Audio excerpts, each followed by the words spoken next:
And we are live. This is Sondra Shannon, your host of today's Live with Sondra show. I'm the CEO of Gatemaster Technology, and I'm here to talk to you today about leading high performance teams in water park operations. So I have a question for the audience today, or anyone watching. Maybe you aren't in water park operations. Maybe you are just a guest at a water park. But from your perspective, as a guest or an industry professional, what do you think makes a water park experience truly memorable and sets it apart from others? And today's guest, I'm really excited about because this is a person who has been working in water parks for many, many years, and they are legendary. And I just have to introduce you to this person. Let me just bring them on the stage here. But first, let me tell you a little bit about them. Shawn Kidd is the director of operations currently at H2O Water Park since its pre-opening in 2019. For over 15 years, he was part of the leadership experience with Disney across water parks and their resorts. He's an expert in aquatic safety and team development with roles at StarGuard ELITE and Ellis and Associates. He's a vice chair of the World Water Park Association Government Relations Committee. He's a speaker, writer, panelist for top water park safety and operational events. And the one thing he can't live without is being productive, as it's the key to self-pride and confidence. And I certainly agree with that sentiment. So without further ado, let me introduce you to Shawn Kidd. Shawn, welcome to the show. Hi, how are you? Thank you for being here. So was that bio okay? Am I missing anything? That was far too gracious, but thank you. That's very kind of you. Oh, well, thank you for being here. And one of the things that I'm most excited about talking to you is your extensive time that you spent in water parks. And I know that so many of us, I mean, I've been in this industry since 1999, and I know so many of us are here because we love what we do. We love this industry. We love the experiences that we can give to our guests. And my question for you, and I don't mean to put you on the spot here, is what brought you to water parks? What brought you into this industry? Mostly, I just have always been in love with pools and water and beaches and jet skis and boats. And, that drove me here from Pennsylvania, is where I'm originally from.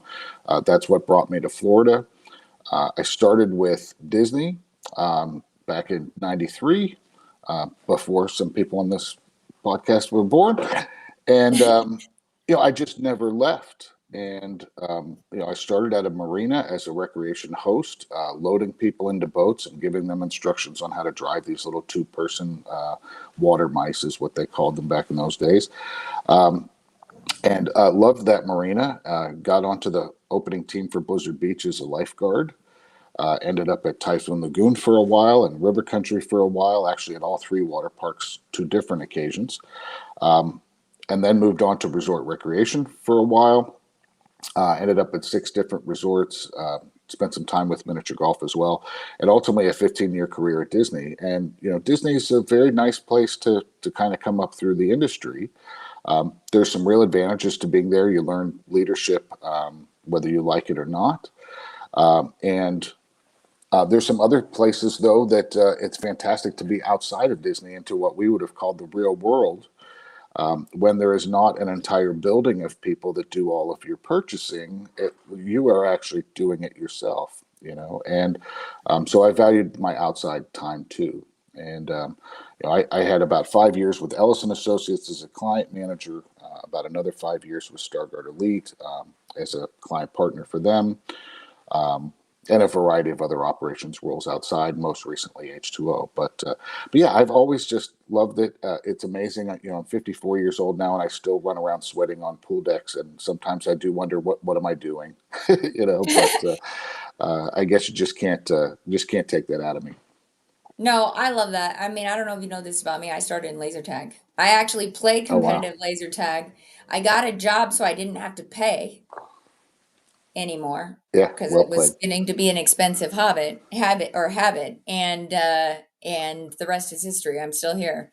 Yeah. I'm still here doing it because I do love it. I love the experiences. I ended up loving the business so much. And I think that's the sentiment that I hear from you. And I completely share that with you, and thank you for being here because I know one of the things that you are known for is water park safety and operations. And if you don't mind, I'd like to dive into a couple of questions that I have for you, if that's okay. Certainly, yeah. Let's do it. Well, I'm curious with regards to aquatic safety and operations, what are the most critical steps that water parks can take to improve aquatic safety today? Well, forgive me if I repeat this theme several different times, but I'm a big fan of mastering the basics. And when it comes to, gosh, we even had an expression at Disney, the pixie dust washes off pretty quick if you end up being injured, and that's a magical place over there. But if you end up in a first aid station or an ambulance, that's no longer a magical Disney experience. And so I've kind of taken that with me everywhere. But it gets down to the mastering those basics and making sure those types of things don't happen. And I don't want to have to recover after it's happened. I'd rather just prevent the darn thing from having happened in the first place. And so, with lifeguards in particular, it all just gets down to surveillance. And um, it's not about physical conditioning anymore. Used to be have to be buff and tough to be a lifeguard. Some of that is still true if you work beaches. You have gigantic zones and you're fighting ocean currents and things of that nature. But for the most part today, lifeguarding is in your head and in your heart. Um, there are some stuff that we need to be smart enough to make sure that we have remembered what the protocols are to follow to save somebody's life. And in other cases, it's a matter of using your heart to make sure that I'll quote Jeff Ellis from a long time ago. He said something like drowning is completely preventable. It just takes people to care enough and to apply enough reasonable resources to make sure it doesn't happen. And there's just some real truth to that. And so to me, lifeguarding is about emotions less than, your muscles or your stamina.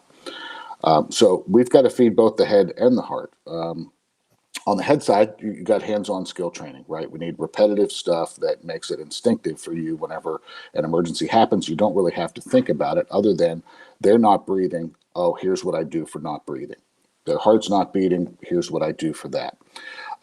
When it comes to your heart, I think we've got to get lifeguards to the point where their philosophy is basically nobody would ever drown in my pool because I would never let it happen. I'm going to scan the water so well that it wouldn't possibly take place. Trying to inspire that level of care and concern in a teenage lifeguard is a difficult challenge for all of us. But again, that's kind of where it starts, is basic surveillance of the patrons in the pool. Lots of different stuff to do all of that, and I won't reiterate everything that comes from the big programs that do that. But beyond that, it's also supervising those lifeguards. The Sure. fact of the matter, sure, right? This is just boring, monotonous kind of stuff, and even from a scientific standpoint, you don't really respond in a life-saving capacity very often. And so you are taught, like, hurry up, scan the water in a hyperactive kind of fashion. And by the way, don't do anything because there's no emergency. And you're taught that every 10 seconds, all day, every day, for weeks, months, years at a time. But you got to pretend like it is going to happen any instant and react exactly the same way as if it's going to happen all the time. And that's pretty tough to ask out of, again, a teenage, maybe an early 20s kind of a person. So there has to be an aspect of accountability. And of course, there's external audits. There are also internal audits. So for me as a department head, I need to make sure that there's an expectation of my supervisors that you are conducting X number of internal audits a day. And I'm holding you accountable to holding those guards accountable. But I think more importantly is that the supervisors are actually just in a routine of doing what I'll just call check-ins with their guards, to where it's almost like your own rotation, that I'm going from station to station. And these need to be brief. They need to not be a distraction. You can't be making eye-to-eye contact, but they need to be frequent.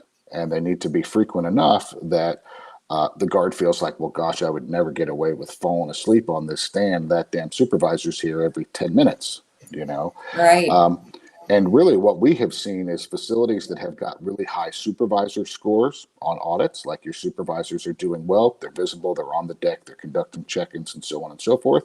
It's almost a one-to-one correlation between the supervisor scores and the lifeguard scores. But of course, there's supervision beyond that, right? That's me holding them accountable to holding them accountable, and that kind of chain almost never ends. But I would say if you want to get more current, I think we've actually gotten pretty darn good at this when it comes to supervising the guests, the patrons. I don't see a ton of fatal drownings. I think that the programs have gotten really good at that surveillance piece. And so what we see a lot of now, one is just unpreventable, which is just a medical event happens in your pool. Somebody has a heart attack, a stroke, or something like that. It happens to be in a body of water, and of course we have to respond to all that. That one I can't do much about other than respond well and be ready for that. But the other thing that we're seeing a lot of is just a lack of supervision on the part of parents. They treat the lifeguards like they're babysitters. They don't understand the inherent risk of drowning the same way that we do. And what you end up seeing is, a kid that is this tall in water that is this deep, and no life jacket, no parent around, and we're having to execute what I'll just call a rescue. You know, and so I think, in terms of what kind of stuff, of course, we've got to master the basics around supervision and Sure. surveillance and all that Sure. kind of stuff. But you really also have to have great policies around what is the expectation for age to come into the park by yourself. And is that just on a sign out at the front gate that nobody looks at? Is it just on your web page that officially says it as a policy somewhere, or do you actually enforce it? As well, with once you're into the park, at what age do they have to have like a parent within arm's reach? What is that expectation? And then, by the way, how do you enforce this kind of stuff? Right. And I would say what kind of goes hand in hand with this is life jacket policies, where instead of life jackets just being available, you may want to consider making them mandatory for kids under a certain height. 48 inches is kind of a common standard at certain more dangerous locations. And I do Right. personally hate those like 4 foot depth ones. Those are just seem to be the right height, the right depth to be a danger to small kids. Even though it looks like a shallower, smaller pool, no waves or whatever. And then, of course, you've got Right. wave pools that can tire out anybody. But I think we have to deal with all those things. And then, besides again just having the policy, like you probably need a new signage package to address these types of issues. And again, figure out how you're going to actually enforce it. Is it actual attendance that restrict access to certain places? And do you have effective barriers to the other, so that they have to come by your entrance and get a life vest from you and be measured? I think that's really kind of where we're going next, because the lifeguards and the processes are pretty good. So now what do we do about just the parents that are not paying attention? Yeah. I mean, it's interesting that you bring that part up because I know that you are able to prepare teams for high stakes situations. We're seeing less and less of that and having to deal with more the general public, right? Being like you're saying, taking uh not leaving their child to be watched by a lifeguard, right? Because that's not actually the duty of a lifeguard is babysitting. But how do we communicate that? Which kind of leads me to my next question. I'm curious, if and how technology is being used, like monitoring systems, to play a role in reducing these risks in water parks and attractions. But I'm also curious, and this is kind of a loaded question, so, what are some of the technologies that are currently in use? What are the benefits of those right now, and can they help with these situations? And what would you like to see in terms of technology in the future? And could it Yeah. enhance what you're saying with regards to communicating with the guests, these policies, even beyond the monitoring systems? Well, so let me talk. I'll start off with kind of the evolution of, I guess, what today you would call AI in lifeguarding. I was fortunate enough back in, gosh, sometime in the 90s. There was a natatorium in Indianapolis. I'll mention the product name because I don't think it's used anymore, but it was called Poseidon at the time. And it was an interesting lifeguard augmentation program where essentially there were cameras above the pool as well as cameras in the side walls of the pool that would break the pool down into zones and coordinates, and it would look for non-moving objects. It's just that simple. And if it detected a non-moving object in the pool, it would set off an audible alarm that was just loud and scared the pants off everybody. It would also send a alpha message, if you remember alpha pagers, alpha text message off to the manager of the facility with the coordinates so they could come out to the pool and say it's in the deep end or whatever. But the lifeguards would stand up and more proactively scan their water or whatever. And the problem with that system really was just how many false alarms that there were. Too many dive bricks and towels at the bottom of the pool, and you start to become desensitized to the system, and it just really never kind of took off. You could also have cameras blocked just by a person standing against the wall and whatnot. I also happen to be part of a program, and I'll just mention that it was at Disney. Disney was experimenting with trying to look at cameras. Basically, I don't want to say replacing lifeguards because, again, 99% of the time we're talking about augmenting lifeguard scanning. Sure. But one of the places that's just really costly for lifeguards is lazy rivers. I think the lazy river we were dealing with at the time had a standard of 11 lifeguards on it.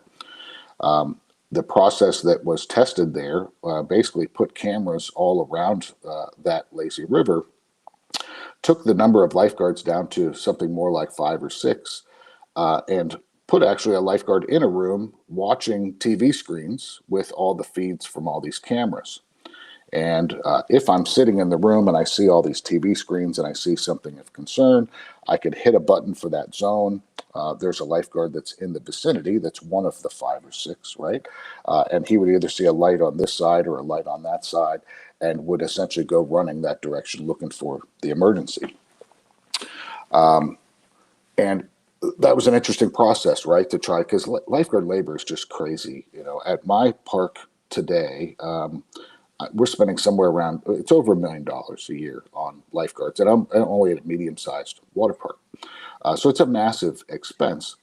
And is there something better than a distracted, tired teenager to monitor these things when it's life or death stuff? So a completely legitimate test. At the end of the day, I think where we landed was that, first of all, you watching two-dimensional screens is not the same as seeing something in person in 3D. Right. Especially if you're watching several zones. The other problem was we saw that the lifeguard sitting in that room was falling asleep. They're sitting in a quiet room, dark, usually by themselves, not very well monitored. Somebody could always walk in. And where it got comical was then it was, okay, well, we're going to put a camera on the camera person, and that's going to display at base so everybody can see the person. And when that wasn't working either, ultimately I think it's a valid test.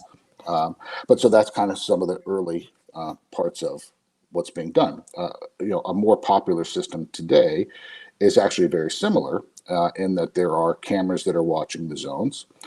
The feed from the cameras is being sent to a room where there is a lifeguard watching. Sounds very similar, right? Watching a bunch of screens. The advantage is they're bigger screens, much higher resolution screens. As well, if I understand the process correctly, each of the individual cameras has kind of got its own little computer in it that is looking for, forgive the indelicate terminology, but something sketchy that it sees, and it will highlight that. And that person in the room can then get on a radio and call out to the lifeguard and say, hey, check the deep end.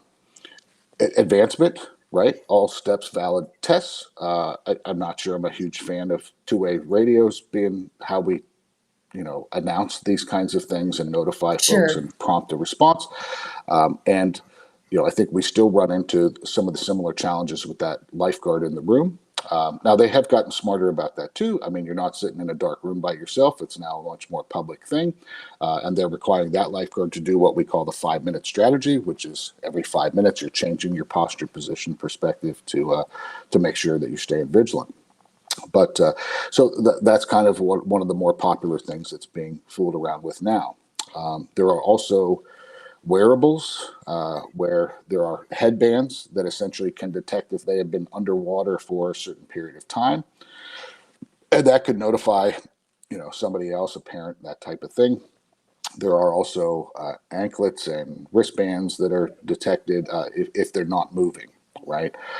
Some of the challenges with those are the kid takes it off and it's not moving and it's sitting at a lounge Right. chair or something like that. So again, you're getting false alarms. The most cool stuff that I'm seeing today is really not miniature computers in the cameras, but more server-driven, straight-up algorithms that are the coolest stuff I've seen so far is that there's a system out there now that can look, for example, at a lazy river. It can follow a person as they traverse the lazy river, and it can differentiate between a person and a tube. And even beyond that, it can tell when the person's head has gone underwater and for how long. And then it can start to flag yellow, red. You have different settings you can do. They're really getting, some of the challenges when the person traverses from one zone to another. So that's where I saw a lot of testing happening. Is it's passing from one camera to another camera? Does it still know that's the same person? And I think part of the challenge today is that usually the really smart guy that is working for a very small company that is really great at driving this algorithm is not ready to go big scale with larger water parks and knows how to integrate this, because now you also have to be an expert on how do we notify the lifeguards, and is that Right. just a radio or is it a smart watch, um, how do we, and so and again, going to try to go to scale. But all of this stuff is interesting. At the end of the I day, mean, you that's can't. the hardest part, right? Scaling it. Scaling Sure, these. well, yeah, well, and even like we looked to do a little test at our park, and it was going to be just like a couple cameras in one section of the lazy river, just for testing, and frankly, continuing to get the AI to be smarter about these things. Um, Ready to roll it out at my whole water park, that it's a whole separate conversation, and it's big. It's a big thing to try to bite off and chew, and it sounds like in many cases the companies are like, hey, that's too much for us. We just have to turn it down. Um, and again, at the end of the day, you still have to have lifeguards there, because if Sure. something's detected, you got to respond, you got to extricate, you got to have people fetch things like trauma bags and backboards, and most of your emergency action plan still has to come into play. But it's all very valid, testing stuff, and it's neat. It's fun to go It, back oh, from the '90s to where we are today, and sure. It's fascinating to me to hear you say all talk about this type of technology and how it's being used and how much I mean, look, we're integrating AI into almost everyday life. I mean, right, yeah, even my at home, my surveillance cameras now don't show me animals like they used yeah, to, right? yeah, Like they used to alert me every time there was an animal. I yeah. live in Colorado, very close to the Rocky Mountains. I get coyotes, I get everything. Today I don't see them anymore. Now it's just down to people. Well, And some of it's funny. Forgive the brief aside, but there's that's teachers okay. now using AI to catch kids using AI to write their papers. Oh, how funny. That's hilarious. Well, I think that the whole conversation around AI is really very interesting, and especially like it's super fascinating to me with how it's being applied to businesses and primarily in our industry. So it's really cool to hear, one that it's not getting rid of the lifeguard. I Right. don't know if there is a close reality, or in at least in our lifetime, where that's ever going to happen. But how does it assist them at performing their duties even better?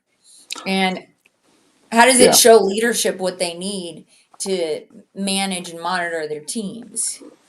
Well, and it also helps if it can make lifeguarding a more reasonable expense. Yeah, It's $1 million to the bottom line for a medium-sized business is a lot of money, and right. that's not counting any of my supervisors or any other department. Just being able to perhaps cut that in half, and also feel like I've got a computer that doesn't get tired, that's doing a lot of my detection, that doesn't get distracted, dehydrated, frustrated, ticked off, and doesn't go through all that kind of stuff. Is there a legit, health safety benefit there? I'm not looking to put lifeguards out of their job. Heck, my whole career went this Yeah, came from yeah. this Oh, of stuff. course. But Y- can we do it smarter, more efficiently? Well, it's fun. It's funny. I had a guest on last week who had written a book about ride safety. But he was showing, and I'm sure I maybe you can correct me if this is true, but he was showing how in our industry there's not a lot of research or papers on what makes a safer ride attendant or a safer lifeguard. And so they're having to look at other data like kids and young people who are driving.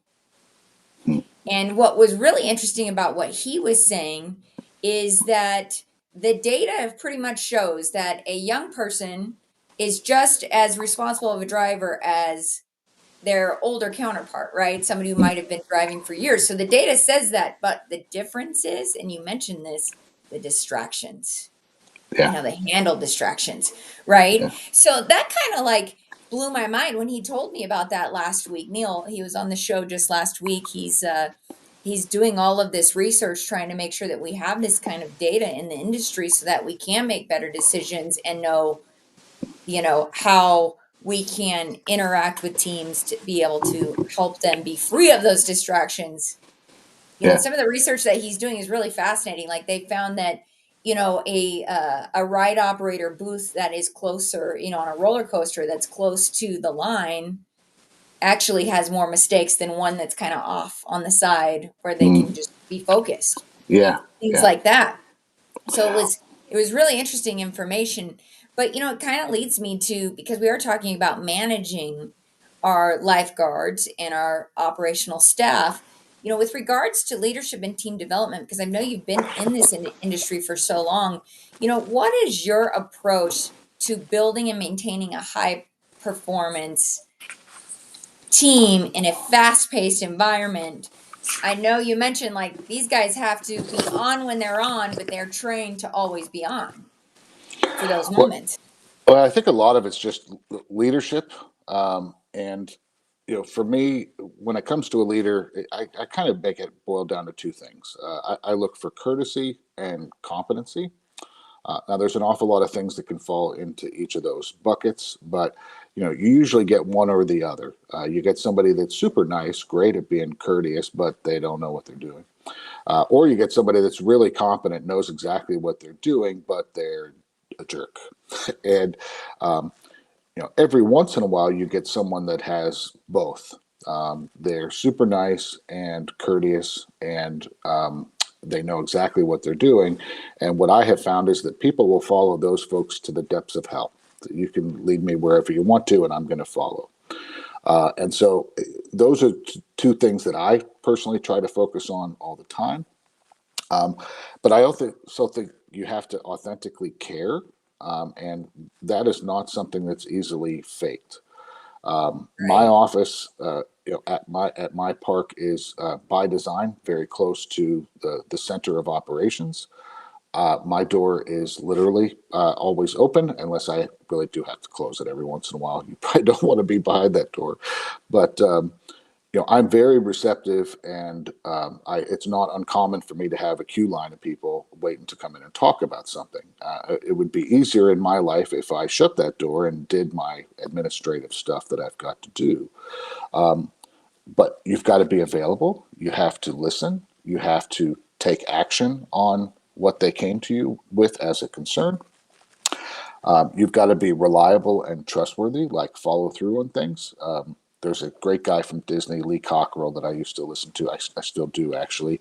And he had a bit the other day where he was talking about clocks and that everybody trusts clocks and they're super reliable. And are you as reliable as a clock? And Yeah.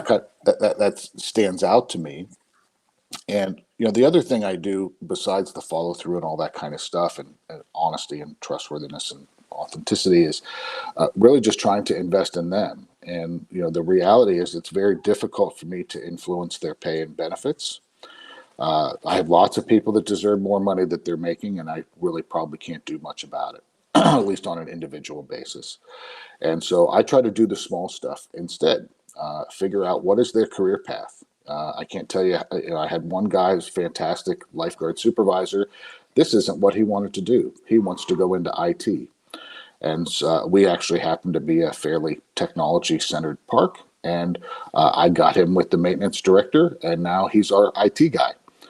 Frankly, I think everybody but one person in my maintenance department has actually come from my operations departments, because I'm trying to find them opportunities, if not to fully transfer like that, to at least cross train. Sure.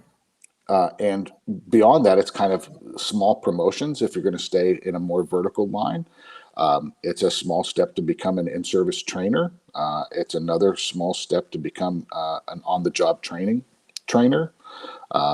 Slightly different roles. Another step to become a relief supervisor before you become a status supervisor. And these are all just small carrots that I can kind of dangle for the people that are high performers. And guess what? This all takes a lot of work, right? Like time, effort, energy. And so you either authentically invest in these people or you lose them. And Yes, so I agree. so if you want to develop your high performance teams, because I can tell you, I've got two water parks in town that are paying like $3 more an hour. I don't know how. Um, and it's really tough for me to retain my staff if they're just looking for dollars. But in many cases, I find that my folks are loyal to their boss. And I found it to be true too. I had a colleague earlier in my career that said something like, I asked her if she was going to put in for a certain position, and she said, well, I'm going to see who the boss is there first. And she basically said, who my boss is half the decision. And Right. I have found that to be really true. There are places I've been in this industry that I've been happy as pie. I'll throw his name out here. Jim Kuno was a fantastic person to work for. He didn't just know me and my spouse's name. He knew my kids, what was the matter with my car and my dog. And he was the same way with every single one of my staff members. I don't know how the heck the guy did it. I can't even, I can't keep up. Just super impressive, and somebody that I look up to in that regard. And Yeah, we that's, share that sentiment. He's been on the show. He is one of my favorite people in the industry as well. yeah, yeah, And I do have to say, like, I remember one time I was down and he came up to me and gave me a didn't even know. Didn't this guy this is the thing about him. He there's no way he would have known. He doesn't even know me that well enough to know that I was down, and he gave me just this little piece of advice that picked me right back up. yeah, And so I share that sentiment about Jim, but also what I think even more so that you're saying is if how do we have more leaders like that that yeah, genuinely and authentically care about the success of the people they're working with, because that's probably worth more than the extra $3 an hour yeah. in the Well, big scheme of things. and I'd love to tell you I'm a people person. Don't tell anybody, but I'm not. I'm a process oriented person. I have had to adapt to leading teams of 300 or so people, Sure. and even though this is not really my nature. I have forced myself to do it, and it's not that it's inauthentic, but there's an advantage for me, right? You talked about developing high performance teams. I like having high performance teams, folks that I can trust, and so if I continue to invest in them and empower them, right? Give them responsibility, let them run. Sometimes you have to let them fall on their face, but that's how they learn. But my job mostly is to give them the tools and resources that they need to do their job, not to do it, not to micromanage it. Sure.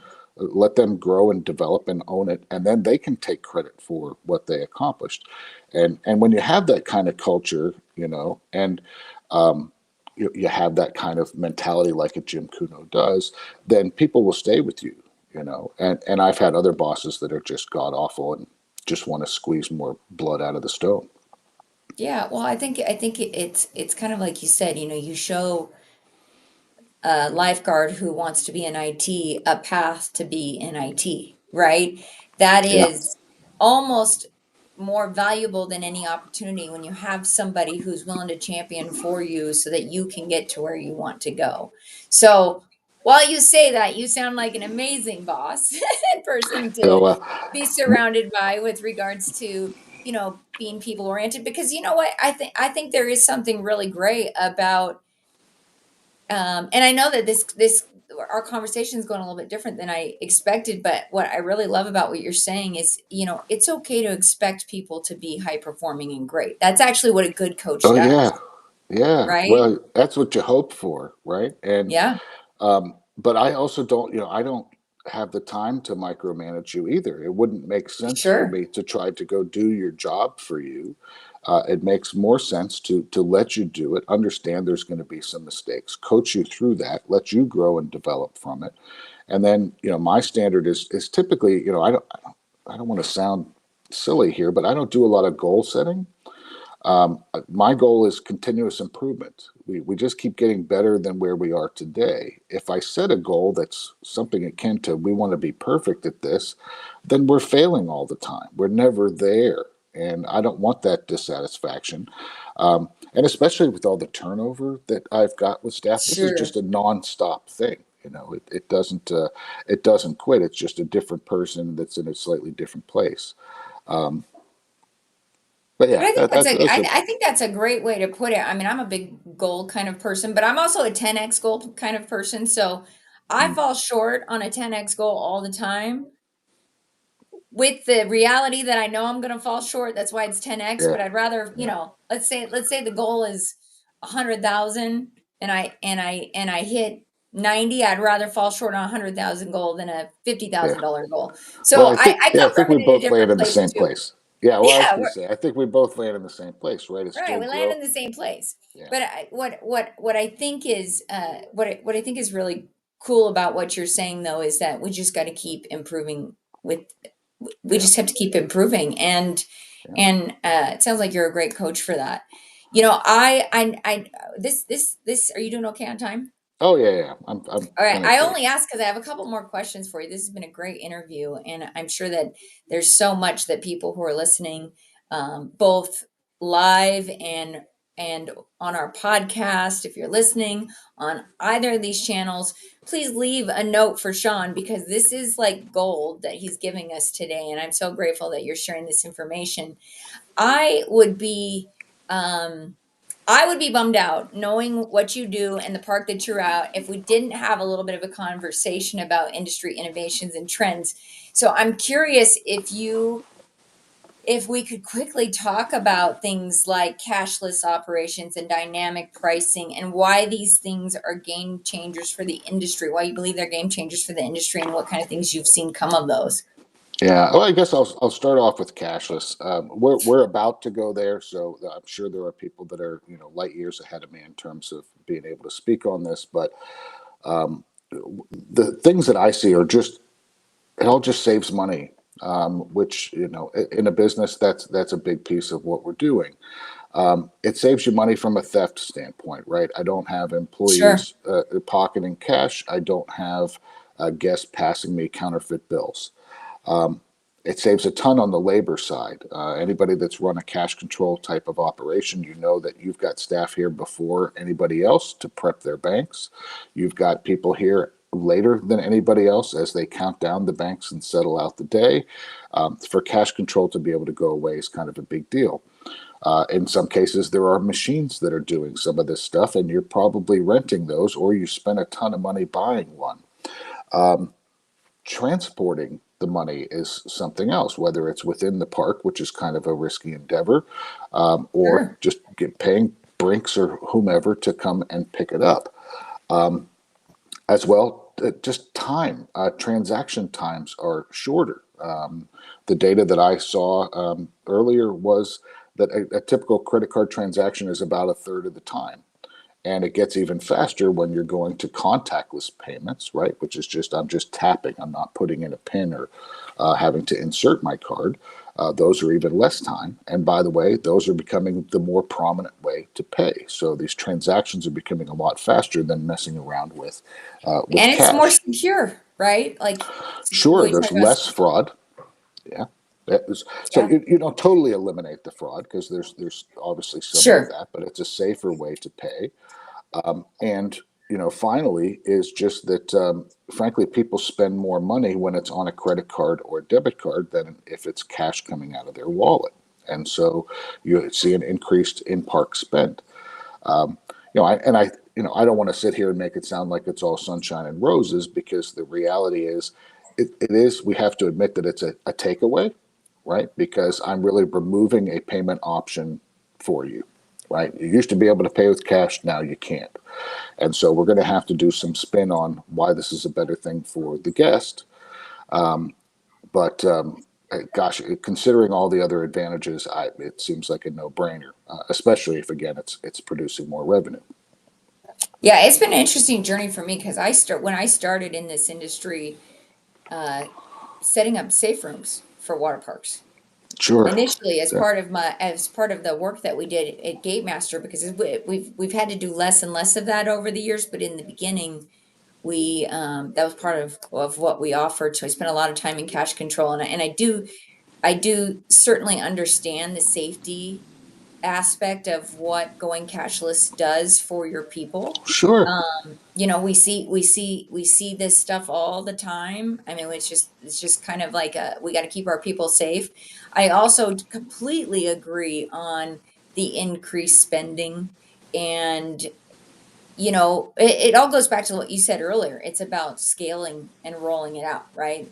The Mhm. signage, all Yeah. of this has to Yeah. do with communication with your teams and your customers, like you're saying. And earlier you were saying, how do we tell them of these policies? How do we communicate with them? Yeah.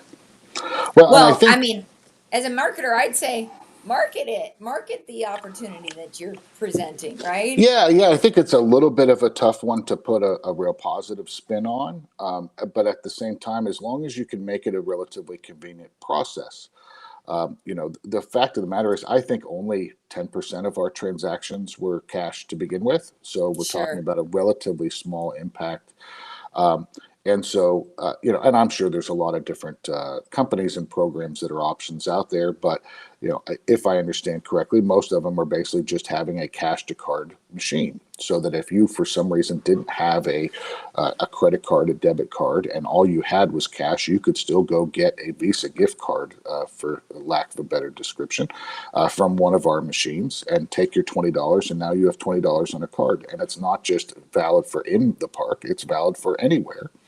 And they can look up what their balance is and those types of things. And so you got to have some of those machines. You got to have. You were exactly right. Right. That signage is the big thing, right? I've got to have a sign basically at every single point of sale station. Some of the complication for us is actually the parking booth is probably the biggest, most complicated piece because you haven't had a chance to get to a Sure. machine yet, right? Yes. So now I've got to figure out, can I take your $20 and exchange it for a card that I'm giving to you that you're using to pay for your transaction? Um, so that, and then we take the cash and actually refresh our stock with that. So it's, that part is a little bit of a complicated piece. But we think the guests are going to transition pretty easily. Really, it sounds like the other parks that we're affiliated with that have done it already, we're one of the last ones to go, have not had drama, and it's been easy. And yeah, just eliminating the chance of robbery, eliminating the security is one of the departments that I run. Having to do escorts for every single cashier that just needs to walk to and from cash control. That's just a peace of mind part that I'll take with me. Yeah, oh, I 100% agree. You know, my mother was a cashier, so I come from a long line of cashiers. That's how I got in cash control business.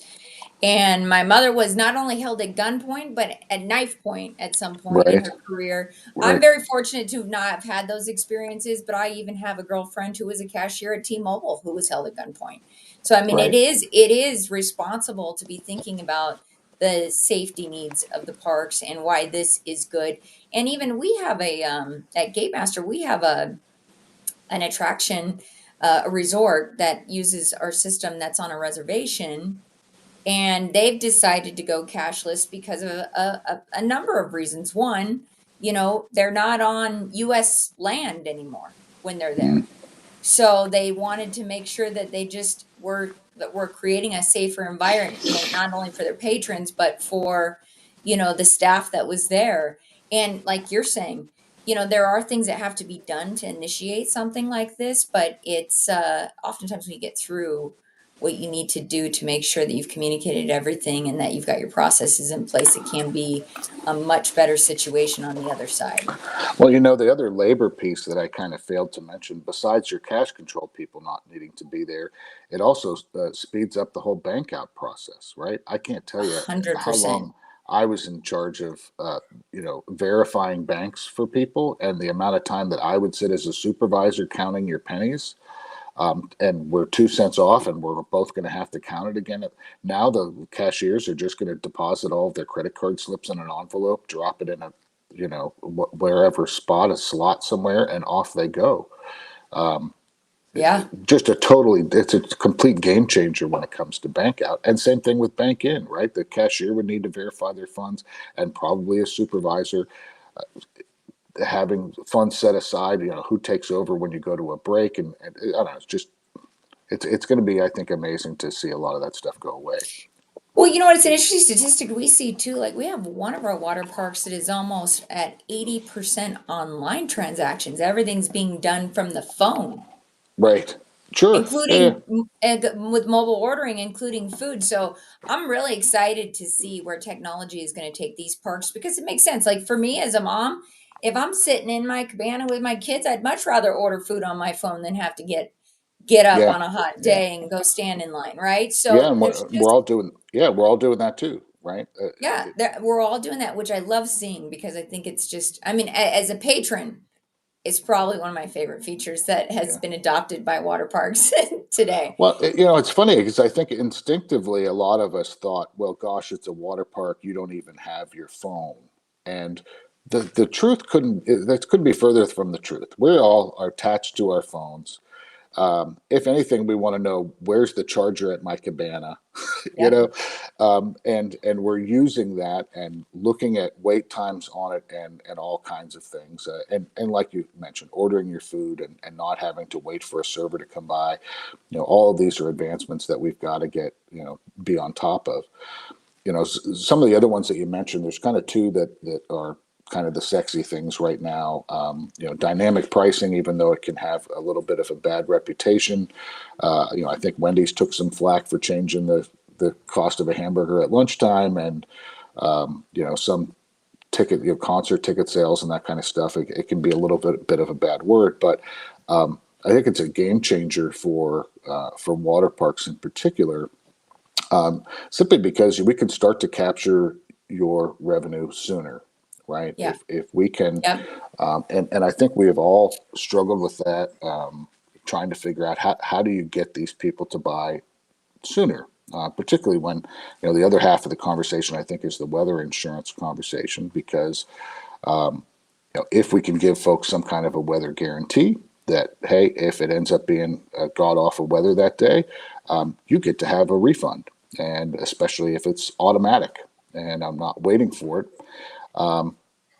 Frankly, if it's automatic and it's immediate, then I have in park revenue that you're going to spend, because we just put money back in yep, your pocket. And so, a lot of these systems, I think they can be a little bit scary to marketing folks, understandably so, right? Because I think a lot of marketers feel like, my value is that I know how to roll out the best Black Friday discount sale ever known. and watch me, by discounting the prices, increase the number of season pass ticket sales. But at the same time, if we do a lot of discounting, especially at the last minute, that motivates people to wait, right? There's going to be a better price later. You guys are always having flash sales and so on and so forth. I think what dynamic pricing does is, it's no different than the airlines and hotel industry, is that they look at the data about how many have I sold, and if I've sold a lot and my inventory is going down, then guess what? The price for that time period is going up. Right. And and now I'm pulling in revenue, and no offense to the marketers, but these computers are smarter and faster at this than you are. I guess I should say that we are. So I'm inclusive in that, but and I think that most of what I've heard is that let's say a GM or your corporate team or something kind of shoves this down marketing's throat. There's some resistance, right? Because they feel like some of their power is being taken away from them. But the reality is that they come around pretty quickly when they see things like I'm hearing a lot of places talking about 20% increases on revenue from just dynamic pricing alone. Well, it's And interesting. and It's well, then Oh, you're the sorry. smartest guy in the room, right? So, uh, Well, it's interesting because what we're seeing is a shift now, right? Because the machines are doing a lot of the selling for us, right? But what marketing is turning into is more of that, people buy from those they know and trust. It's more about the storytelling, communicating the new policies, communicating all of the great technology that's yeah, there to make your life better when you're at a park, make your experience better. That's where I hope marketers realize that these tools are not going to replace them, just like we are talking about with the lifeguards, because now the marketers get to talk about all the great things that are happening at these yeah, parks. yeah. Well, you could talk it instead of every message being a sale. Now Right. you can do like interesting. I don't know. I guess it's probably going to go away, but TikTok stuff. To Yeah. to showcase your facility and to tell a story, and to entice people in with something other than every message that we put out is the next sale. You know. Yeah. One of my mentors is actually like one of the leading marketing trainers in the world. He says, the real purpose of marketing is to get known. Hmm. Get known, right? But how many of I mean, we're fortunate. We work in a really cool industry where it's real easy to get known if you're creating a really neat experience for people and families. But, I love what he said about that because if you get known, then you can pass people to the systems that are going to take their money, right? And Yeah. you're eliminating some friction. Really that's what cashless does. Cashless and online ordering and advanced sales, it takes the friction out of it for the buyer Yeah. or the guest. Well, and that a lot of that leads to kind of the last, I don't know, more innovative thing that I wanted to mention was the weather insurance stuff, and in this case, I'll market one that I kind of have an affinity for, and that's Sensible Weather. I'm sure Carrie Manav and the Yeah. stuff that she does, but I think all of us have got a weather insurance policy if you're an operator, whether you call it that or not, via your rain check and refund policy. It's funny because Mike, all of our cash registers say no rain checks and no refunds, but we all know it's going to happen. And your policy might just be one where, I don't know, some of them are real basic, right? If we close for more than 2 hours because of weather, or if we close 3 times in a day, then you're eligible to have a rain check of some kind, right? Either we put your name down, or you get a ticket, or something along those lines. Most of us try not to take cash out of the drawer and give it back to you. And there are some other policies out there, companies that are essentially just having you make a claim later, right? You can pay for it through their outside company. It has nothing to do with the park, but it's like purchasing travel insurance. There's other ones that will allow you a cancellation for a nominal fee. I'm not sure that's great because on a day when I'm already down on attendance, I don't really want to be giving refunds to Right. people, and have those be guaranteed. But the more advanced systems like this one with Sensible Weather, you're choosing an insurance during the booking process, right? So while you are buying your ticket, you're able to say, hey, if it's too hot or it's too rain, and they also have an option for heavy snowfall or whatever, then I'll be guaranteed a rebate, a reimbursement for what I spent.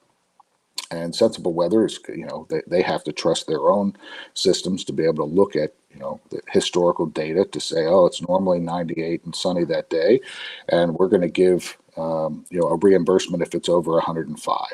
But you choose that, right? You can choose to pay an extra Yeah, amount. you opt in. Right, you have to opt into that, but that also gives you that confidence that I feel like I can go ahead and buy a ticket now, right? I don't have to wait because this is less risky for me because if it turns out to be a rainy day or whatever, then I'll get my money back. And the interesting thing with Sensible Weather is you can still go to the park, which it sounds like about 80% of people still attend and get their reimbursement. Which, by the way, if it's instant like it is with her, then that's in-park spending money, right? Which Right. I'm happy to have. I'm probably doing a revenue split with her, with Sensible Weather or whoever the provider is, for whatever the insurance. We'll just call it a premium, whatever it was that was charged, and so I just think that there's a lot of advantages there with your in-park spend, less risk perception whenever you're buying your tickets. Um, there's the potential to eliminate your own refund and rain check policy. I think there's a lot of debate about that because I could just say, well, you didn't purchase the weather insurance, right? But I think at that point, the guest pushback is still going to happen for those that didn't buy it if they've come and had an absolutely miserable day. So, but you do have that as an option. Whether it's a smart idea is another question. But that's kind of a hassle, right? When I go through a Sure. weather closure, there can be just a straight up line. And Right. God forbid I give one of them actually their cash back because now everybody else in that line is wanting their cash back. And so to eliminate that, potentially eliminate those processes and say, hey, if you had weather insurance, you're automatically going to see it. And by the way, the provider in this case with Sensible Weather deals with it themselves as an operator. I don't have to put anything into place other than the integration with the system where you book. So, and you're talking about where dynamic pricing was like at 20% in some cases. I'm hearing stuff around 10% revenue increases. My Lord, put the computers in charge of your dynamic pricing and put weather guarantees in there. And if you're talking about 10, 15, 20, 25% revenue increases, again, you're the hero of the marketing team. And Yeah. so, I think that's, and again, I'm not the expert on any of these. I'm more of a jack of all trades and master of a couple. But these are all interesting, kind of cutting edge things that are happening. Some of them are a little older than others, obviously, but Well, um, I'm a big fan of weather and refund protection only because I mean, I shouldn't say only. There are a lot of reasons I enjoy it, many of which you've mentioned, but I think one thing that I would just like to add to that is the revenue protection that it gives these parks. That's what we see in the data over the years has been that it protects your revenue because you're not having to give people back the money in the lines. Most sure, people are reasonable and want to protect their investments because it's oftentimes it's not cheap to bring a family of 5 to a park, and it might be a thunderstorm or somebody broke a leg right before they could go. I even love those insurance policies that cover people for for just what's happening in life, yeah. Well, right? and most of what I've heard, as much as I'd love to eliminate the rain checks and refunds conversation, and just say, hey, it's on you. You didn't buy the insurance, and so you're not eligible for a refund.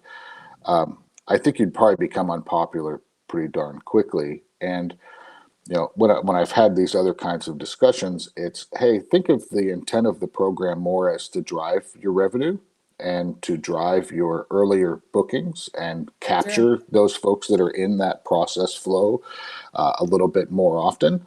And just go ahead and take that as the win, right? And don't Yeah. feel a need to take No, no, away I agree. something else.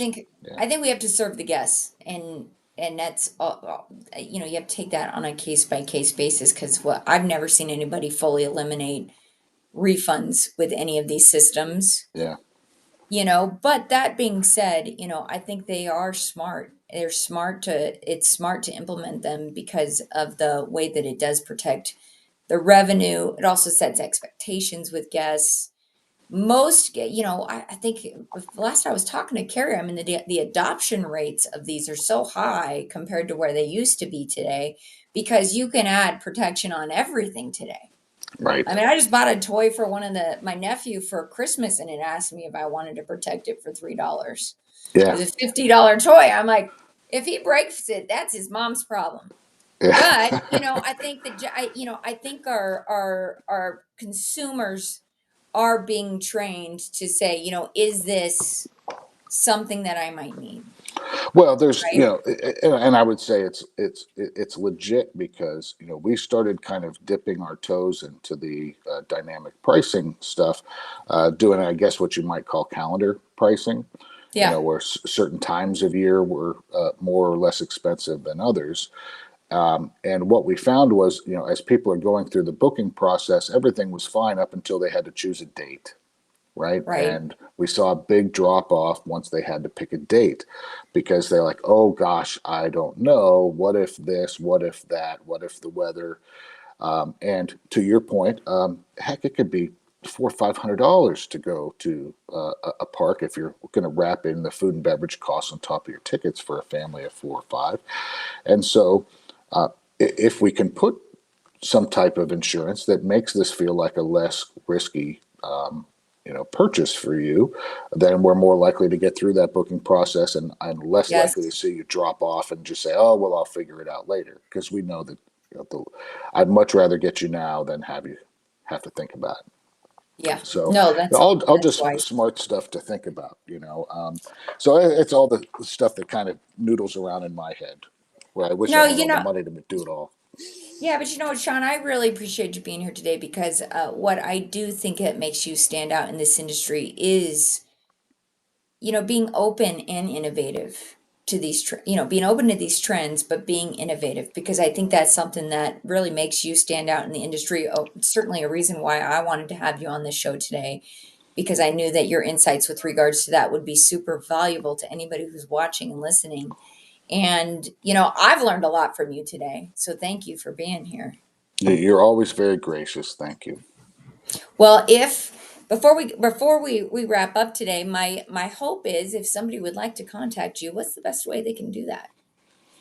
I think my email at the park would probably be fine, and I'll go ahead and share that. It's Shawn, which is SHAWN .kidd, which is KIDD, at Island, that's ISLAND, H2O, and that's the letter O, not a zero, so it's like oxygen, and live, that's LIVE.com. Forgive me, it's kind of a mouthful, but Shawn.kidd at IslandH2OLive.com. I'd be happy to chat.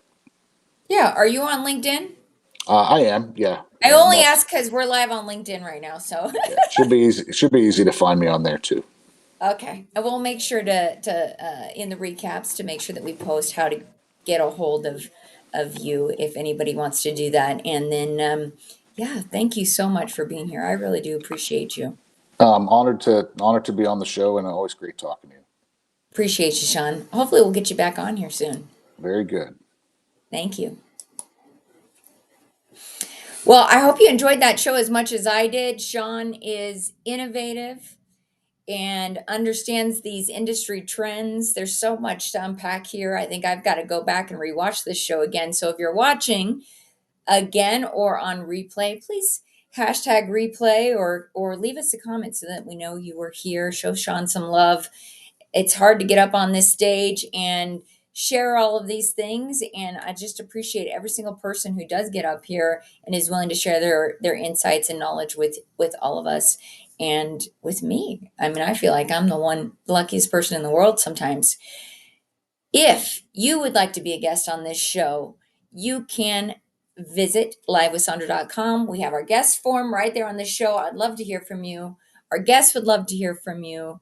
And I want to thank everybody for listening. I want to thank all of those who support our show, listening and sending us comments, and people who stop me in hallways at conventions that tell me that they loved a particular show. And I really appreciate all that feedback and support. But last but not least, I just have to thank the team that puts this show together. There's about 5 people that makes this happen. I couldn't do it without them. And each and every one of them is invaluable to me with regards to doing what we do here. So if you like the show, let us know, leave us a comment. And I look forward to speaking with my next guest on the next show. But again, please reach out to Shawn if you have any questions for him, and reach out to me if I can help you in any way. Take care, everybody.